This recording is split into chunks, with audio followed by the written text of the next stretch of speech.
ഇപ്പോൾ മന്ത്രി P A Muhammad റിയാസും അതുപോലെ മന്ത്രി എ കെ ശശീന്ദ്രനും ഇന്ന് ഷിരൂരിലെത്തുമെന്നാണ് സൂചന. ഇപ്പോൾ മന്ത്രി P A Muhammad Riyas telephone ലൈനിൽ ചേരുന്നു. Muhammad Riyas, good morning. Good morning യഥാർത്ഥത്തിൽ ഗുഡ് മോർണിംഗ് എസ് കെ. എന്തായിരിക്കാം നിങ്ങൾ അവിടെ എത്തുന്നതിൻ്റെ ഒരു ലക്ഷ്യം?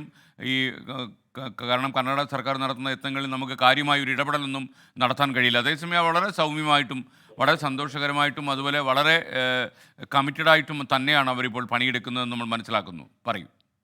തീർച്ചയായിട്ടും എല്ലാ ശ്രമങ്ങളും എല്ലാവരുമായി യോജിച്ചിരുന്ന് ചെയ്യുക, ഇതാണ് ഞങ്ങളുടെ ഒരു നിലപാട്. കഴിഞ്ഞ 11 ദിവസവും അങ്ങനെ തന്നെയാണ് പോയിട്ടുള്ളത്. ഒക്കെ കർണാടക സർക്കാരുമായി, ആർമിയുമായി, നേവിയുമായും മുഖ്യമന്ത്രിയും അതുപോലെ ചീഫ് സെക്രട്ടറിയും മറ്റ് സാധ്യമാകുന്ന എല്ലാ നിലയിലുള്ള ഏകോപനവും ശ്രമമാണ് തുടർന്നിട്ടുള്ളത്, നടത്തിക്കൊണ്ടിരിക്കുന്നത്. ഇനി ഞങ്ങൾ രണ്ടുപേരും അവിടേക്ക് പോയി. മന്ത്രി ശ്രീ എ കെ ശശീന്ദ്രൻ ഞാനും അങ്ങോട്ട് യാത്ര പോകുന്ന വഴിക്കാണ്. അപ്പൊ അവിടെ എത്തി ഇതുവരെയും നടത്തിയ ചർച്ചകൾ തുടരുക എന്നുള്ളത് തന്നെയാണ്. സാധ്യമാകുന്ന എല്ലാ കാര്യങ്ങളിലും ഒരു സംസ്ഥാന ഗവൺമെന്റിന് എന്തൊക്കെ ചെയ്യാനാവും അതെല്ലാം ചെയ്യാനാണ് ഞങ്ങൾ ഉദ്ദേശിച്ചത്.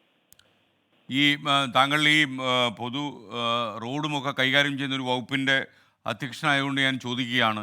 യഥാർത്ഥത്തിൽ നമ്മുടെ ഈ മലകൾ ഇടിച്ചു നിരത്തുകയും കുന്നുകൾ നടുവേ പിളർത്തിയുമൊക്കെ ദേശീയപാത നിർമ്മിക്കുന്ന ഒരു കാലത്താണ് നമ്മൾ ജീവിക്കുന്നത്. വികസനം വലിയ റോഡായി വരുന്ന ഒരു കാലത്ത് നമുക്ക് റോഡില്ലാതെ ജീവിക്കാൻ, നമുക്ക് എക്സ്പ്രസ് ഹൈവേകളൊക്കെ ഒരു കാലത്ത് പല ആൾക്കാരും എതിർത്തിരുന്നെങ്കിൽ പോലും ഇന്ന് എക്സ്പ്രസ് ഹൈവേക്ക് സമാനമായ റോഡുകൾ വരുന്നു. ഒരുപക്ഷെ നമ്മുടെ ഗതാഗതം വളരെ വേഗത്തിൽ നീങ്ങാനുമൊക്കെ ഇത് കാരണമാകും. എന്നാൽ പ്രകൃതിക്കെതിരെയാണ് നമ്മൾ യാത്ര ചെയ്യുന്നത് എന്ന് പല പരിസ്ഥിതി പ്രവർത്തകരും ഇപ്പോൾ പറഞ്ഞു തുടങ്ങിയിട്ടുണ്ട്. മാത്രമല്ല ഇത്തരം റോഡ് നിർമ്മാണങ്ങൾ ഉണ്ടാകുമ്പോൾ വേണ്ടുന്ന ഗവേഷണങ്ങളൊന്നും നടക്കുന്നില്ല, പഠനങ്ങൾ നടക്കുന്നില്ല. പ്രകൃതിക്കെതിരെയാണ് നമ്മൾ നടത്തുന്ന കലാപം, ഭാവി തലമുറ മറുപടി പറയേണ്ടി വരും എന്ന രീതിയിൽ ഉള്ള കാര്യങ്ങളൊക്കെ ഇപ്പോൾ പുറത്ത് ആളുകൾ സംസാരിച്ച് തുടങ്ങി. അപ്പോൾ പി മുഹമ്മദ് റിയാസ്, നമ്മൾ ഈ റോഡ് നിർമ്മാണത്തിൽ എടുക്കാൻ പോകുന്ന മുൻകരുതലുകൾ താങ്കൾ അതിനെക്കുറിച്ച് ആലോചിച്ചിട്ടുണ്ടോ? പൊതുവെ നമ്മുടെ സംസ്ഥാനത്ത് ഇത്തരം മുൻകരുതലുകൾ എടുത്തുകൊണ്ടാണ് ഞങ്ങൾ മുന്നോട്ട് പോയിട്ടുള്ളത്. ബാക്കി കാര്യങ്ങൾ നമ്മൾ വിശദമായി നമുക്ക് പിന്നീട് ചർച്ച ചെയ്യാവേണ്ട കാര്യങ്ങളാണ്. തീർച്ചയായിട്ടും.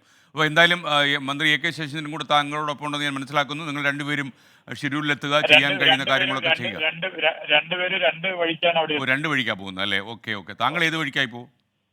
അതെ, ഞാനിപ്പോ പോകുന്ന വഴിയാണ്, ഇപ്പൊ പോയിക്കൊണ്ടിരിക്കുകയാണ്. ഓക്കെ. അതിനിടയ്ക്ക് ഒരു കാര്യം കൂടി, ശ്രീ റിയാസ്, താങ്കൾ അർജുൻ്റെ വീട്ടിലെത്തിയെന്ന് ഞാൻ മനസ്സിലാക്കുന്നു. കാരണം അവരും വല്ലാത്തൊരു സങ്കടത്തിലാണല്ലോ ഇപ്പോൾ. നമുക്ക് അവരെ ആശ്വസിപ്പിക്കാനുള്ള മറ്റു വഴിയില്ല. എങ്കിലും താങ്കൾക്ക് അവരോട് എന്തെങ്കിലും പറയാനുണ്ടോ? ഇപ്പോൾ അവരും ഇത് കേട്ടുകൊണ്ടിരിക്കുകയാകും.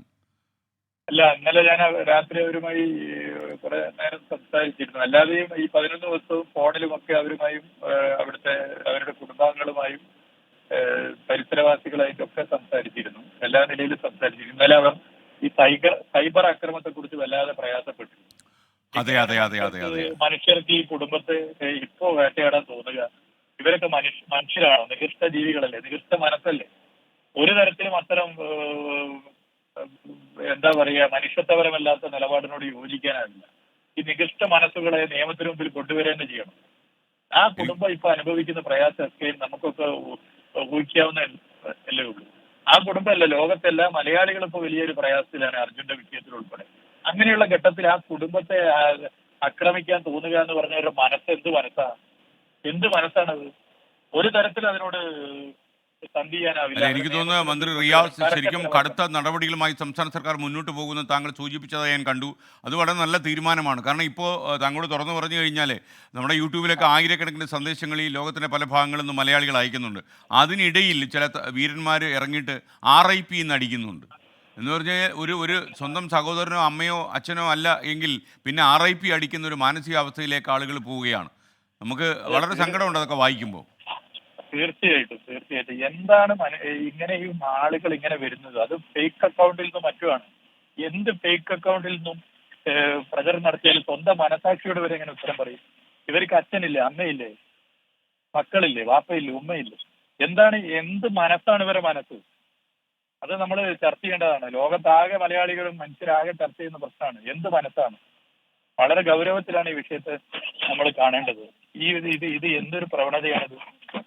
എങ്ങനെ നമ്മൾ ഇതിനോട് യോജിക്കാനാവും? Okay, thank you.